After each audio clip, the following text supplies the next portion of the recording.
Hello students, this is the 10th part of Unit 1, some basic concepts of chemistry. Last lecture में we discussed about Dalton's theory, its limitations, then modern atomic theory, then atom molecules. So now let's continue. Next topic is atomic mass. अब ये atomic mass क्या होता है? Atomic mass is nothing but एक atom का जो mass होगा ना उसे ही हम atomic mass कहते हैं. ओके एक एटम का जो मास हुआ वो हो गया atomic mass. अब एटॉमिक मास जब बहुत पहले मतलब अराउंड सेंचुरीज हो जब चीज़ें डेवलप हो रही थी, केमिस्ट्री अच्छे से डेवलप हो रहा था, उस टाइम पे एक एटम का मास निकालना was not at all easy. मतलब आप खुद ही सोचो कि एटम जो खुद में ही इतनी छोटी क्वांटिटी है, इतनी छोटी एंटिटी है. अगर हम कोई एक ब्लॉक लेते हैं गोल्ड का, उस गोल्ड के ब्लॉक के अंदर कितने सारे एटम्स हो गए, है कि नहीं? इतने सारे एटम्स में से एक एटम को बाहर निकालो और उसका मास फाइंड आउट करो. Okay, it's not easy. किसी चीज़ को जिसे हम देख भी नहीं पाते खुली आंखों से, हमें उसे माइक्रोस्कोपिक लेवल पे ले जाना पड़ता है to understand it, to study it. ऐसी किसी चीज़ का मास निकालना, वो भी उस टाइम पे जब उतना एडवांस नहीं था system, that was very difficult. तो भी केमिस्ट के पास क्योंकि हर एक चीज़ों का सल्यूशन होता है, तो इन्होंने कुछ मेथड्स लगाए. कुछ इनडायरेक्ट मेथड्स की मदद से हाइड्रोजन जो है ना, हाइड्रोजन के एक एटम का मास फाइंड आउट किया इन्होंने. Through some indirect methods hydrogen के एक एटम का मास फाइंड आउट हुआ. अब इस हाइड्रोजन के एक एटम का मास कितना था? It was about 1.673 into 10⁻⁻24 grams. Okay, ये वैल्यू मिली हाइड्रोजन के एक एटम के मास की. बट ये जो वैल्यू थी ना, ये भी साइंटिस्ट को उतनी कन्वीनियंट नहीं लगी. मतलब अगर हमें आगे कैलकुलेशंस करने हैं तो थोड़ी और सिंपलर वैल्यू रहे, अगर फॉर्मेट थोड़ा और सिंपल रहे तो चीज़ें और आसान हो जाती है. सो उस चीज़ के लिए उन्होंने सोचा क्यों ना एक और सिंपल मेथड डेवलप किया जाए. तो उस सिंपल मेथड को डेवलप करने के लिए आया एक नया system, that was the relative mass system. अब ये रिलेटिव मास क्या है इसे समझ लेते हैं पहले. रिलेटिव मास वो क्या चीज़ है? तो एक एग्जांपल लेते हैं इसके लिए. आप लोग मार्केट तो गए होगे कुछ ना कुछ खरीदने कभी ना कभी, राइट? तो सपोज़ अगर हम वेजिटेबल्स लेने जाते हैं जब, तो आपने देखा होगा जब सपोज़ अगर हम कोई 1 kg ऑफ पोटैटोज़ खरीद रहे हैं, ठीक है, आप 1 किलो आलू खरीद रहे हो, तो उसे जो वेंडर है वो उसे वेट करता है पहले, है कि नहीं? ऐसा कुछ वेइंग मशीन होता है. अब तो इसमें भी डिजिटल सिस्टम आ गया है, डिजिटल बैलेंस यूज़ करते हैं. बट ऐसा कुछ ना कुछ जगहों पे तो देखा ही होगा आप लोगों ने. तो इस तरीके के वेइंग बैलेंस यूज़ किए जाते हैं.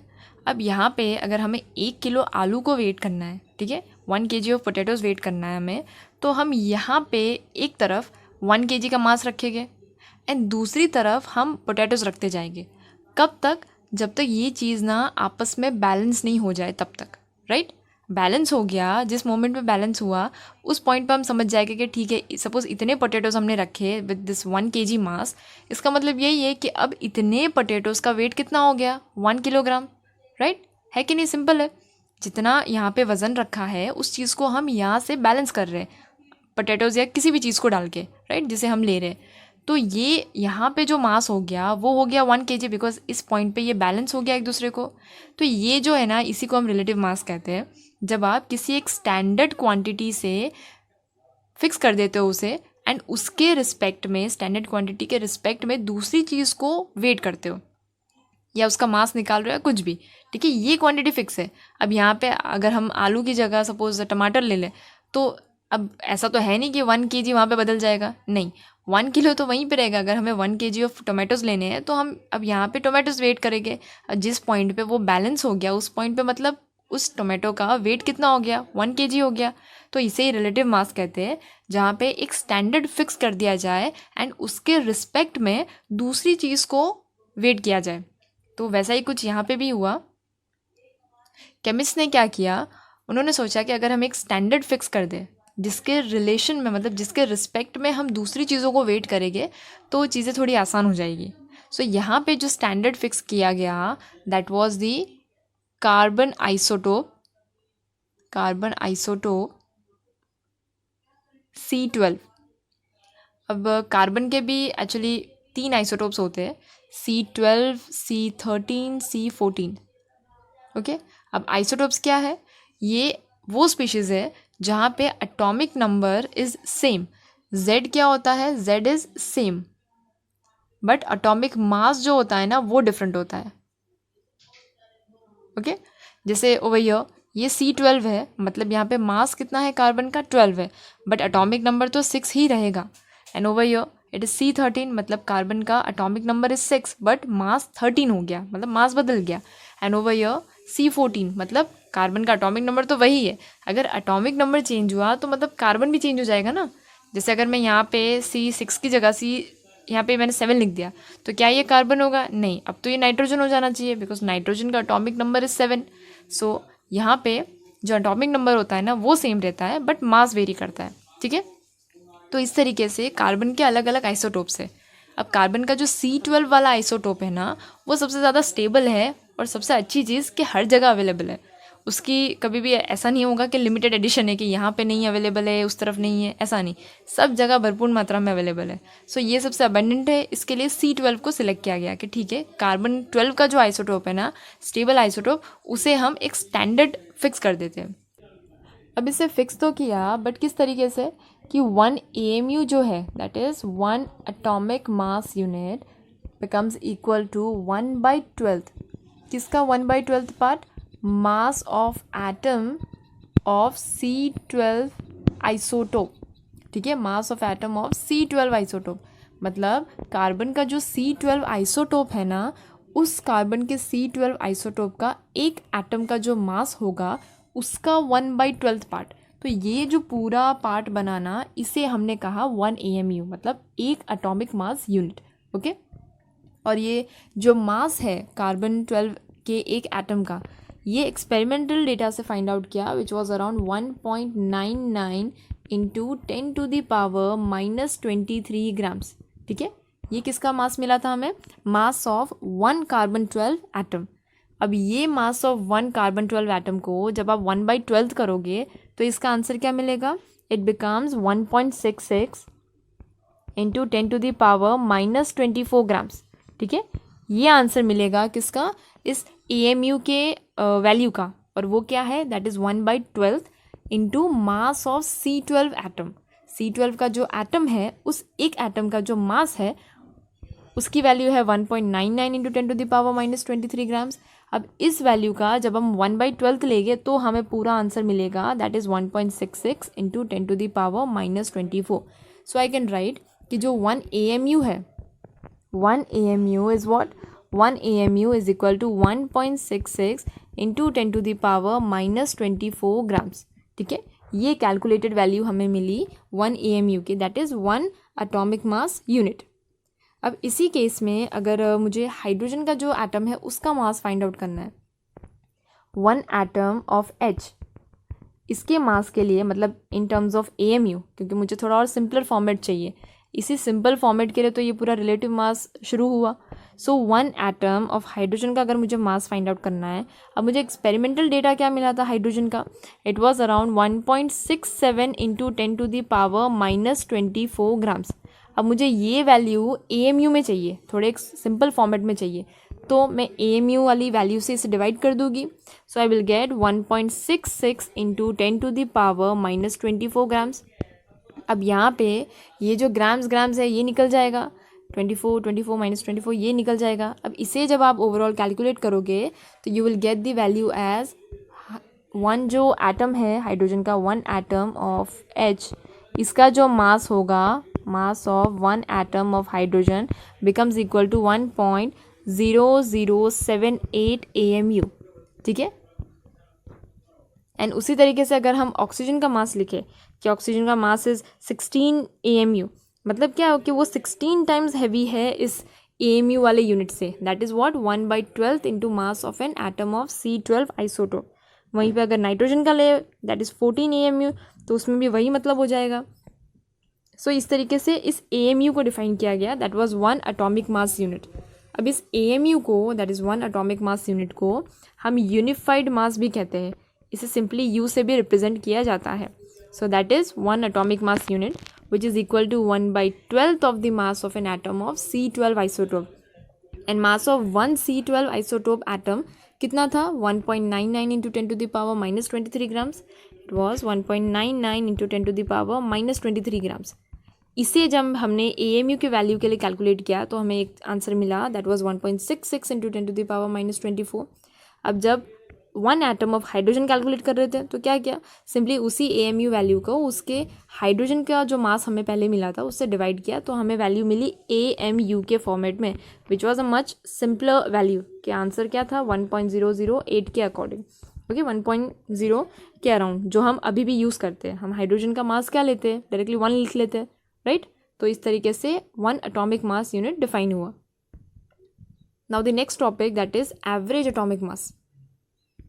अब यहाँ पे जो एवरेज एटॉमिक मास है ना, इसमें एक बहुत बड़ा सस्पेंस तो ये है स्टोरी में कि जो कार्बन का हम 12 लिखते हैं मास, ये इसका एक्चुअल मास नहीं है, बट ये इसका एवरेज मास है। अब एवरेज की ज़रूरत क्यों पड़ी, जब भी हम 2-3 से ज़्यादा वैल्यूज़ लेते हैं, मतलब एक से ज़्यादा वैल्यूज़ आती है और हमें एक कॉमन उसका जवाब चाहिए होता है, तो हम उसको एक एवरेज ले लेते हैं। तो ज़्यादातर जो एलिमेंट्स हैं ना वो आइसोटोप्स में एग्जिस्ट करते हैं, और आइसोटोप्स हमने अभी डिस्कस किए, that have same atomic number but different atomic mass. तो most of the elements they exist in isotopes which are different atoms of the same element. Same ही एलिमेंट है बट उसका एटम बदल जाता है क्योंकि उसका मास बदल रहा है, राइट। अब इसकी वजह से क्या प्रॉब्लम होता था, जो हम पीरियोडिक टेबल देखते हैं, अब हमें पता है कि पीरियोडिक टेबल किस तरीके से अरेंज्ड है, it is arranged according to the atomic number, right. अब यहाँ पे आइसोटोप्स की वजह से बहुत प्रॉब्लम्स क्रिएट होती थी, क्योंकि अगर आइसोटोप हम लिख रहे हैं, जैसे C12 की बात करते हैं, C12 है, C13 है, C14 है, अब ये सब है तो कार्बन ही, बट इनका एटॉमिक मास अलग है। तो ऐसे एलिमेंट्स का क्या करना, इनको मतलब किस तरीके से अरेंज करना, तब पीरियोडिक टेबल में इश्यूज आने लग गए। सो इस वजह से उसे एटॉमिक नंबर के बेस पे फिर सेटअप किया, बिकॉज मेंडलीव वाला जो पीरियोडिक टेबल था that was on the atomic mass, right. तो एटॉमिक मास जब अलग अलग हो रहा है तो एलिमेंट्स भी भाई इधर उधर हो जाएंगे। C12 है तो वो कहीं और, C13 क्योंकि इसका मास बदल गया तो ये कहीं और, C14 फिर उसका अलग। सो इस वजह से इश्यूज हो रहे थे। So finally it was prepared according to the atomic number, okay. So isotopes की वजह से एवरेज एटॉमिक मास आया। अब इसके लिए the atomic mass of an element, it must be an average atomic mass, and so it is defined as the average relative mass of an atom of an element as compared to the mass of carbon-12 atom that is taken as 12. अब यहाँ पे क्या है, जैसे C12 की बात कर लेते हैं वापस। इनका जो एबंडेंस है ना, जैसे C12 हो गया, C13 हो गया एंड C14 हो गया, इन सब का जो एबंडेंस है वो अलग अलग है। अब जैसे C12 है, इसका अबंडेंस कितना है, इट इज़ अबाउट 98.89%, ठीक है। नेचर में इसका अबंडेंस कितना है, 98.89% अराउंड। देन C13 है, इसका जो अप्रॉक्सीमेट अबंडेंस है दैट इज़ अराउंड 1.108%, ठीक है। C14 जो है इट इज़ अराउंड 2 × 10⁻⁻10%, ठीक है, इट इज़ -10। अब इस तरीके से इनका ये रिलेटिव अबंडेंस है। अब हम इसे काउंट करें कि इसे काउंट करें कि इसे काउंट करें, तो उस कन्फ्यूजन को क्लियर आउट करने के लिए क्या किया, इनका एवरेज लिया गया, ओके। सो एवरेज एटॉमिक मास हम कैसे फाइंड आउट करते हैं, इट बिकम्स, मैं इसका फॉर्मूला लिख देती हूँ, तो average atomic mass is equal to, जो हमारे पास परसेंटेज है, percentage into its atomic mass, पहला isotope, plus the percentage into atomic mass of second isotope, and अगर उससे आगे भी isotopes है तो उनका भी mass with their percentage, and this particular thing is divided by 100। तो यहाँ पे जो हमें atomic mass मिलता है that is the average portion, okay.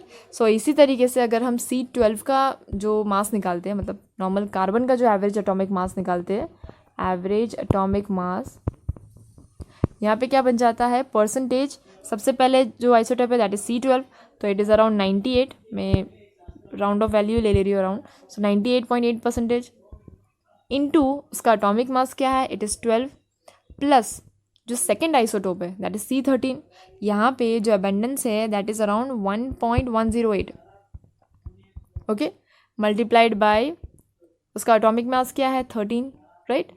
Then plus जो तीसरा अबंडेंट है, मतलब जो तीसरा आइसोटोप है उसका जो अबंडेंस है दैट इज़ अराउंड 2 × 10⁻−10, ओके, ये उसका परसेंटेज, इनटू उसका एटॉमिक मास क्या है 14।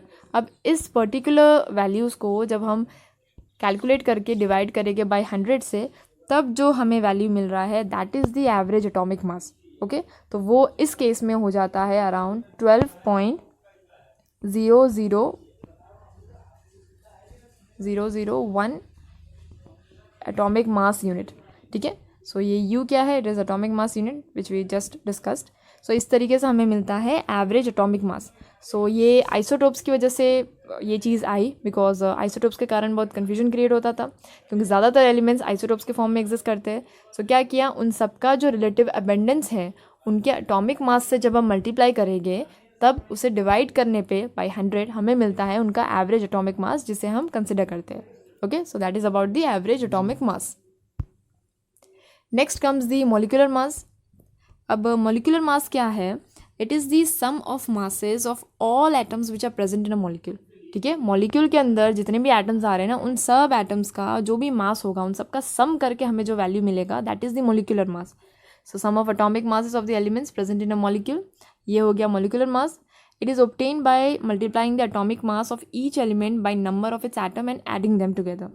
जैसे सिंपल है इसका जो मॉलिक्यूलर मास, जैसे सपोज मीथेन का एग्जांपल लेते हैं।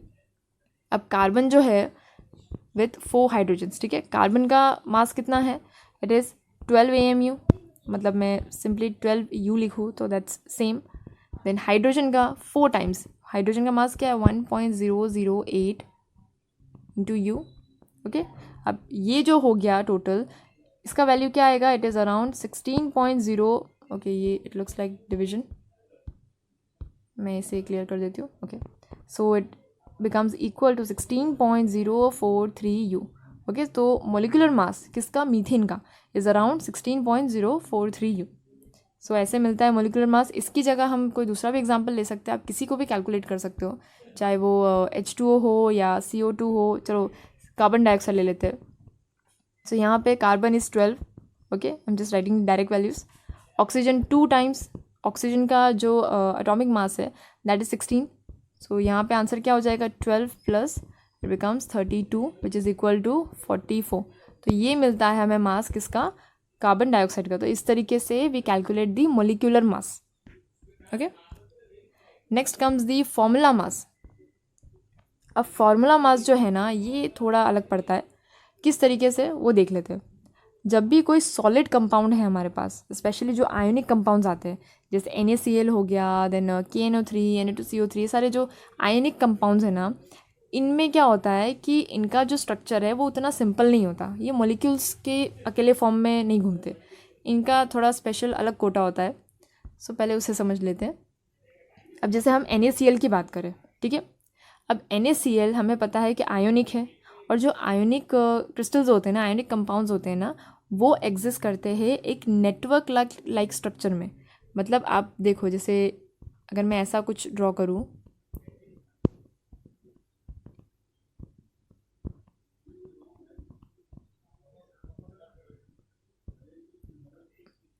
सो ये एक हो गया मेरे पास क्यूब। ठीक है, अब इसी तरह का एक लैटिस टाइप स्ट्रक्चर होता है NaCl, मतलब जो भी आयोनिक कंपाउंड्स होते हैं ना उनका। अब यहाँ पे आप देखो, जैसे अगर मैं बोलूँ कि ये Na है, ठीक है, दिस इज़ 1 Na, ये एक दूसरा Na, ये Na, इस तरीके से ये Na एलिमेंट्स है। अब यहाँ पे एक एटम, यहाँ पे एक एटम। अब सोडियम क्लोराइड है, मतलब Cl भी होगा अंदर। तो इस सोडियम को ना, अगर हम एक्सपेरिमेंटल चीज़ों को कंसिडर करें, तो इस एक सोडियम को 6 क्लोरीन एटम्स सराउंड करके घूम रहे होते हैं। मतलब इस सोडियम के बाजू में एक क्लोरीन होगा, फिर इस सोडियम के इस तरफ भी एक क्लोरीन होगा, यहाँ पे भी एक क्लोरीन होगा। इस तरीके से एक सोडियम के पूरे सराउंडिंग में 6 क्लोरीन्स हो गए, एंड उसी तरह हर एक क्लोरीन के सराउंडिंग में भी 6 सोडियम्स हो गए, है कि नहीं। अब सपोज़ अगर हमें पूछा जाए कि यहाँ पे NaCl का एक मॉलिक्यूल कहाँ है, तो आप सपोज़ बोलोगे ठीक है ये रहा है NaCl का मॉलिक्यूल, लेकिन मैं कहूँगी कि भाई यहाँ पे भी तो है मॉलिक्यूल, यहाँ पे भी तो है, तो हम इस तरीके से कितने मॉलिक्यूल्स को कंसिडर करेंगे, हो जाएगा ना बहुत बड़ा कन्फ्यूजन। तो इस चीज़ को और ज़्यादा कॉम्प्लेक्स ना हो, इस चीज़ के लिए हम क्या करते हैं, हम सिंपली एक जो मॉलिक्यूलर फॉर्मूला है ना उसे ले लेते हैं। सो इस वजह से आप देखो NaCl को हम सिंपली ऐसे रिप्रेजेंट करते हैं। ओके, अब हम चाहे तो ऐसा लिखे कि ठीक है 6 Na है, 6 Cl है, पर ऐसे तो कितने मॉलिक्यूल्स हो गए उस पूरे लैटिस में, राइट। ये दिख रहा है आपको, ये इतना पूरा कॉम्पैक्ट टाइप स्ट्रक्चर होता है, इसकी पैकिंग कुछ इस तरीके से होती है, ठीक है। सो इस कन्फ्यूजन को और ना बढ़े इसके लिए हम सिंपली क्या करते हैं, इसे NaCl के फॉर्मेट में ही ले लेते हैं, ठीक है। तो ये इसका फॉर्मूला बन गया। अब इसी फॉर्मूले में क्या करेंगे, सोडियम का जो मास है, okay it's given here, sodium का जो मास है दैट इज़ 23 एंड क्लोरीन कितना है 1 क्लोरीन, तो क्लोरीन का जो मास है वो आ गया। इसे जब आप ऐड करोगे तो आपको जो जवाब मिल रहा है ये हो गया हमारा फॉर्मूला मास, ठीक है। ये किन जगहों पे यूज़ हो रहा है, आयनिक कंपाउंड्स जैसे NaCl हो गया, KNO3 हो गया, जो मतलब they do not exist of molecule, single entities आपको नहीं मिलेगी। ये आयंस और एक close packing type 3 dimensional structure दिखाते हैं, तो उस चीज़ की वजह से इसे हम इस तरीके से यूज़ करते हैं। सो इन सच केसेस जो फॉर्मूला मास है ना उसे हम यूज़ करते हैं instead of the molecular mass. So this is how we calculate the formula mass. Now the next topic that is mole concept, a very very very important topic. तो इसे समझते हैं। अब मोल कंसेप्ट के लिए पहले हम डजन पे जाते हैं। अगर मैं कहूँ that I am having 1 dozen of pen, ठीक है। अगर मैं कहूँ कि I have 1 dozen pen, that means what, मेरे पास 12 पेन्स होगी। कैसे पता चला, बिकॉज मैंने 1 डजन बोला। अगर मैं कहूँ कि I have 1 dozen of pencils, मतलब 12 पेंसिल होगी। अगर मैं कहूँ कि I have 1 dozen of iPad, मतलब मेरे पास 12 iPads हो गए, है कि नहीं। मतलब दिस इज़ फिक्स्ड कि दुनिया इधर की उधर हो जाए, बट 1 डजन बोला मतलब उधर 12 एंटिटीज़ आ ही गई मन में डायरेक्ट, राइट। सो ये चीज़ एक फिक्स है कि डजन आया मतलब वहाँ पे 12 एंटिटीज़ होगी। अब वो 12 कुछ भी हो सकता है, it can be humans, it can be animals, it can be anything, electron, proton, neutron, duster, chalk, border, anything, ठीक है। तो 1 डजन इज़ फिक्स्ड कि वो 12 एंटिटीज़ ही होगी। उसी तरह मोल के केस में क्या होता है, मोल इज़ फिक्स्ड कि अगर मैं बोल रही हूँ कि I have 1 mole of pencil, 1 mole of pencils, मतलब कितने पेंसिल्स हो गए, I will have 6.022 into 10⁻23 pencils. इतना बड़ा डिजिट इमेजिन, मतलब इतने सारे पेंसिल्स अगर 1 मोल बोला तो, ओके। सो 1 मोल अगर हम किसी भी चीज़ के आगे लगा रहे हैं तो it becomes 6.022 into 10⁻23 entities. If I say कि we are having 1 mole of duster, ठीक है, जो हम चॉक बोर्ड डस्टर यूज़ करते हैं। If we have 1 mole duster, मतलब इतने सारे डस्टर्स, इमेजिन करो कितना बड़ा डिजिट है ये। सो अब मोल के लिए क्या इशू है यहाँ पे कि केमिस्ट्री में ना हम जो स्टडीज़ करते हैं वो बहुत माइक्रोस्कोपिक लेवल पे होती है। आप खुद सोचो, एटम जो चीज़ दिखती भी नहीं आँख से, मतलब इसे माइक्रोस्कोप की ज़रूरत पड़ती है इसे समझने के लिए, पढ़ने के लिए, उस चीज़ को आप बैठ के काउंट कैसे करोगे कि मुझे 10 एटम चाहिए, 15 एटम चाहिए, कुछ भी एक्सपेरिमेंट के लिए अगर हमें ज़रूरत है तो हम काउंट कैसे करेंगे उसे कि नहीं वी हैव 50 एटम्स या वी हैव 6000 एटम्स या कितने एटम्स, क्योंकि ये क्वांटिटी इतनी छोटी है, एटम बहुत छोटा है, इस चीज़ को हम काउंट करना आसान नहीं है। तो यहाँ पे क्या होता है कि हम जो है मोल की मदद लेते हैं। अब मोल किस तरीके से हेल्प करता है, mole actually is a unit which is use to measure the amount of substance. So अब ये मोल जनरेट कहाँ से हुआ, इस मोल के लिए भी हमने कार्बन की मदद ली। तो 1 mole becomes the amount of particles that are present कहाँ पे प्रेजेंट है, in 12 grams of carbon. 12 grams carbon में जितने भी अमाउंट ऑफ पार्टिकल्स है ना वो हो गए 1 मोल, और 1 मोल कितना है, दैट इज 6.022 इंटू 10⁻23। एंड ये जो वैल्यू है दिस 6.022 10⁻23, इसे हम कहते हैं एवोगैड्रोस नंबर, ठीक है, इसे एवोगैड्रो कांस्टेंट भी कहते हैं। ये इतनी बड़ी वैल्यू, इसे हम कहते हैं एवोगैड्रोस नंबर। तो ये जो 6.022 इंटू 10⁻23 है, मतलब 12 ग्राम्स जो है ना उसके अंदर इतने पार्टिकल्स हो गए, उसे ही हम 1 मोल बोलते। अब ये कैसे बना, तो कार्बन का जो मास है एक एटम का वो हम जानते हैं कि 1.99 इंटू 10⁻⁻23 ग्राम्स, ये है कार्बन के एक एटम का मास। 1 एटम ऑफ कार्बन का एक छोटू सा एटम जो होगा ना उसका इतना मास होता है, ठीक है। अब अगर सपोज मैं बोलूँ कि 12 ग्राम्स जो है उसका कितना मास है, मतलब उसमें कितने एटम्स हैं, 12 ग्राम्स जो कार्बन है उसमें कितने एटम्स होंगे, तो इसे जब हम कैलकुलेट करेंगे ना तब हमें मिलता है ये the great Avogadro's number, that is 6.022 into 10⁻23। मतलब कार्बन का जो 12 ग्राम होगा ना उसके अंदर इतने पार्टिकल्स होंगे. Okay, so this is fixed कि कार्बन का जो 12 ग्राम है उसमें इतने पार्टिकल्स होंगे एंड दिस इज फॉर 1 मोल. मतलब अगर मैं किसी भी चीज़ के आगे 1 मोल लगा दूँ, किसी भी चीज़ पे मैं मोल लगा दूँ कि ठीक है we have 1 mole of chocolates, चलो ठीक है 1 मोल चॉकलेट अगर बोल दिया मतलब इतनी चॉकलेट्स होगी उसमें, दैट इज 6.022 इंटू 10⁻23. अब इस चीज़ को थोड़ा और प्रैक्टिकली समझ लेते हैं एक सिंपल एग्जांपल से वापस. नाउ सपोज हमारे पास कोई एक चैलेंज है, जैसे एक्लेयर्स तो खाई होगी आप लोगों ने, राइट? एक्लेयर्स हो गई, फ्लेरो हो गई, ये सारी जो छोटी चॉकलेट्स आती है. सपोज़ हमें ये चैलेंज मिला कहीं से कि ये जो सोशल मीडिया पे भी काफ़ी चैलेंजेस चलते हैं ना, वैसे ही कोई चैलेंज मिला कि आपको एक्लेयर्स का 50 पैकेट्स तैयार करना है. कितना? 50 पैकेट्स. और चैलेंज इसमें ये है खास कि हर एक पैकेट में ना 1000 एक्लेयर्स होनी चाहिए. कितनी? 1000, ना एक ज़्यादा ना एक कम. और आपको टाइम मिल रहा है अबाउट 5 आवर्स का, ठीक है 5 घंटे का आपको टाइम मिल रहा है और आपको एक्लेयर्स के 50 पैकेट्स रेडी करने हैं और हर एक पैकेट में 1000 एक्लेयर्स ही होनी चाहिए, ना एक ज़्यादा ना एक कम. तो आप क्या करोगे इस चीज़ के लिए? सबको एकदम फटाफट काम पे लगा दोगे कि चलो भाई ये इंसान 50 कैलकुलेट करेगा, ये इंसान 50 और कैलकुलेट करेगा, फिर उन सबको मिला के फिर एक पैकेट बनेगा, ऐसे कर करके 50 पैकेट. क्या हो पाएगा इतने जल्दी?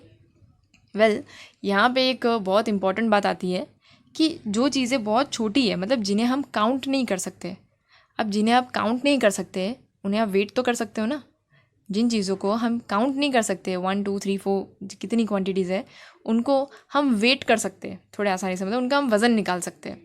तो यहाँ पे वही चीज़ हमें हेल्प करेगी कि अगर हमें पता चले कि सपोज़ 500 एक्लेयर्स है ना, 500 एक्लेयर्स जो है उनका कुछ वेट है अबाउट 5 kg, ठीक है 500 एक्लेयर्स का वेट है 5 kg. इतना आपको हिंट मिल गया सपोज़ कहीं से, तो आपका काम तो बहुत आसान हो गया. बिकॉज आपको पता है कि जब आप 5 kg वेट कर रहे हो ना तो उसमें एग्जैक्टली 50 एक्लेयर्स है कि नहीं.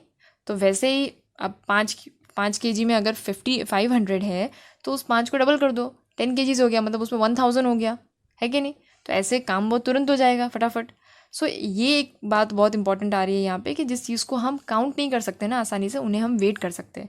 वही चीज़ हमें एटम्स में मदद करती है, बिकॉज एटम्स इतनी छोटी क्वांटिटी है कि उन्हें आप कब तक काउंट करने बैठोगे. सो वहाँ पे हमें मोल काम लगता है.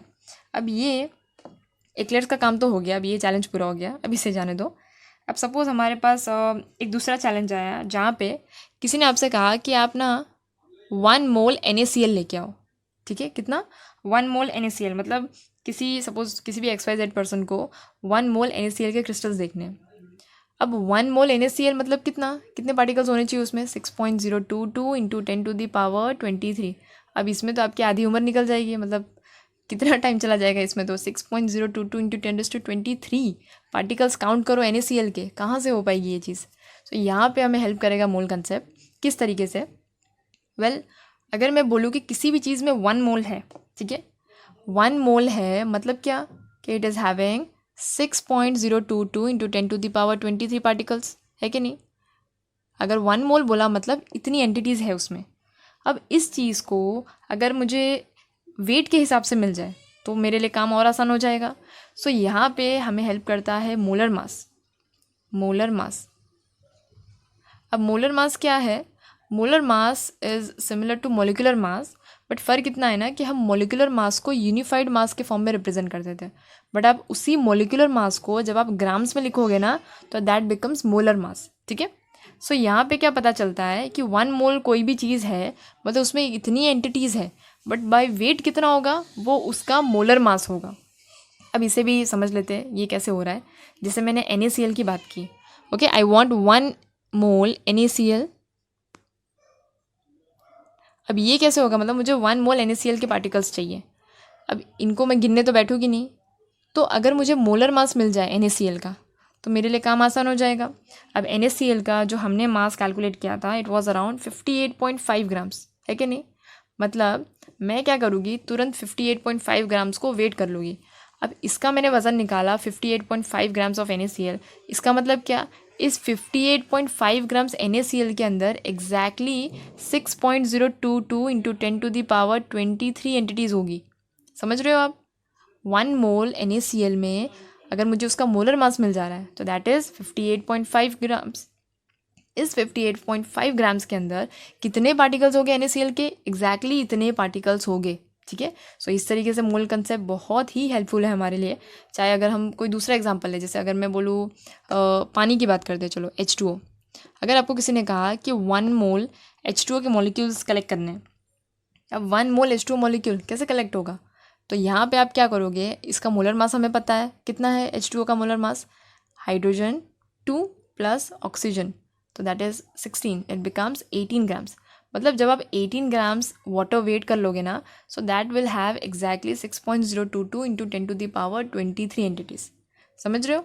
तो molar mass is very important. इसलिए 1 मोल जो है ना, अगर आपको काउंटेबल एंटिटी है, ओके 1 मोल मैंने कहा, एंड अगर काउंट हम उस चीज़ को काउंट कर सकते हैं तो सिंपली 6.022 इंटू 10⁻23।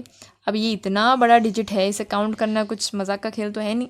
सो ये क्या हो जाएगा, इसका मोलर मास का वेट, ठीक है। मोलर मास अगर हमें पता चल गया किसी भी चीज़ का, तो सिंपली हम उसे वेट करके समझ सकते हैं कि ठीक है, अगर मैंने वेट किया, जैसे मैंने पानी की बात की, इट वॉज 18 ग्राम्स, मतलब इस 18 ग्राम्स में कितने मॉलिक्यूल्स हो गए पानी के? It will have 6.022 into 10⁻23। So that is the mole concept.